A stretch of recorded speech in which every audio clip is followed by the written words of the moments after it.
This is Real News Media TV, coverage you can trust. Please like, share, subscribe, and hit the notification bell. Select all for daily news updates.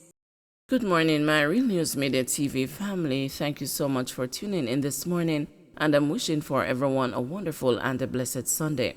And in the news this morning for July 23, 2023, man killed at a bar in Top Hill, St. Elizabeth, as businesses come under siege. A construction worker was shot and killed at a bar in Top Hill, St. Elizabeth yesterday morning.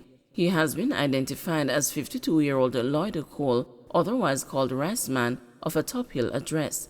According to police reports, Cole was sitting on a bar stool outside the bar about 1:45 a.m. when armed robbers approached the establishment.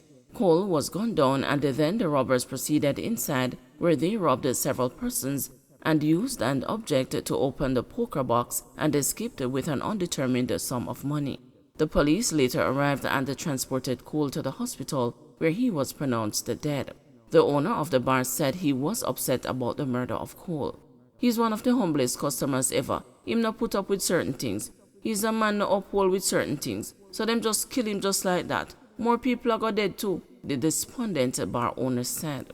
He said that the business owners in the area were being abandoned by law enforcement and are unable to defend themselves because of an inability to obtain gun license. If you look for a license gun, you can't get it. Corruption ripe. It costs you millions, and you can't survive because of criminal elements. The police them can't stop the crime. The police them know what are going on and them can't do nothing about it. There's nothing people can do. The same criminals them go most bar at Seaview and rob the bar with the same style. Every night them rob a different place, he said. The criminals who have masterminded the recent robberies used a crowbar to gain access to the money acceptor device on the machines and then take the money, leaving the boxes. Police say gaming equipment, popularly referred to as poker boxes, are also a growing target for criminals desperate to earn in Jamaica's tightening economic environment.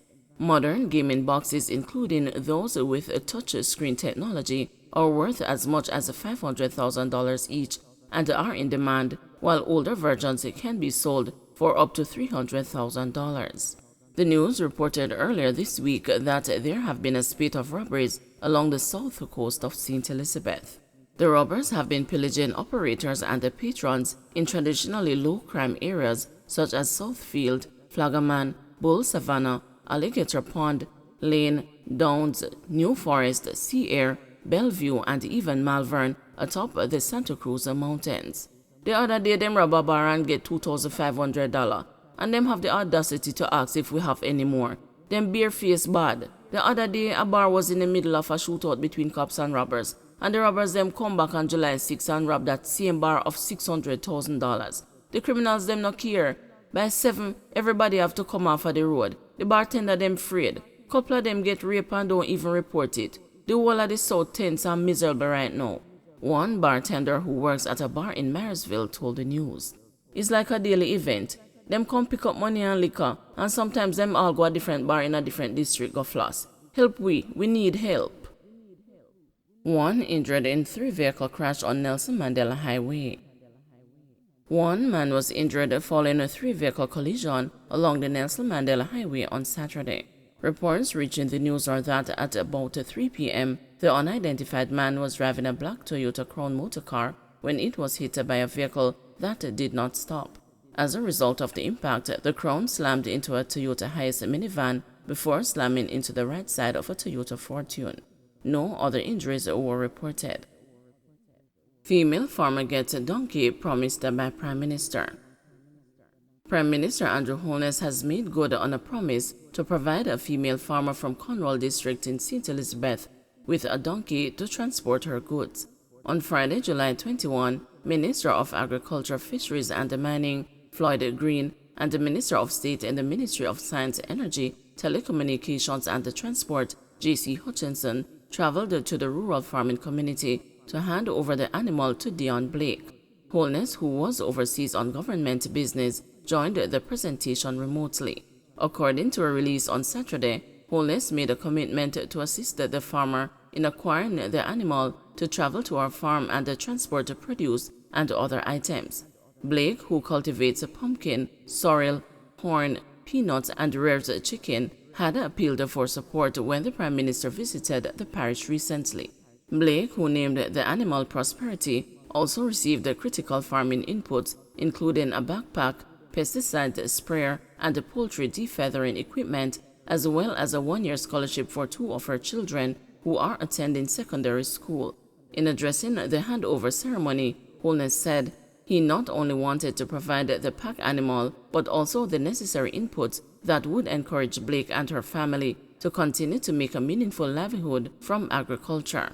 He pointed out that rural advancement is an important part of the development agenda in fostering economic growth and enhancing the quality of life of the rural population. We hope you work to make your life easier and give your children a better future. So again, you don't know how happy we are to be able to provide you with this assistance, Holness said. In her response, Blake thanked the Prime Minister and the government for delivering on the promise of the donkey that will now ease the burden of transporting her farm produce.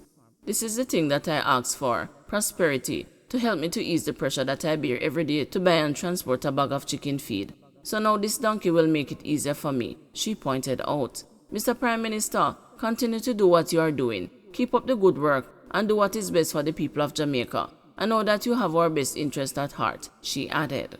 For his part, Minister Green pledged to place the community road under the Farm Road program with the intent of rehabilitating the infrastructure this financial year. In addition, he lauded farmers from the area for continuing to provide some of the best produce in the country. He assured them that the ministry through the Rural Agricultural Development Authority will continue to lend its full support. Viral sex video being investigated by JUTC. The viral video of a man and a woman engaging in a sex act on the steps of a bus has prompted an investigation by local authorities and officials from the state-owned Jamaica Urban Transit Company.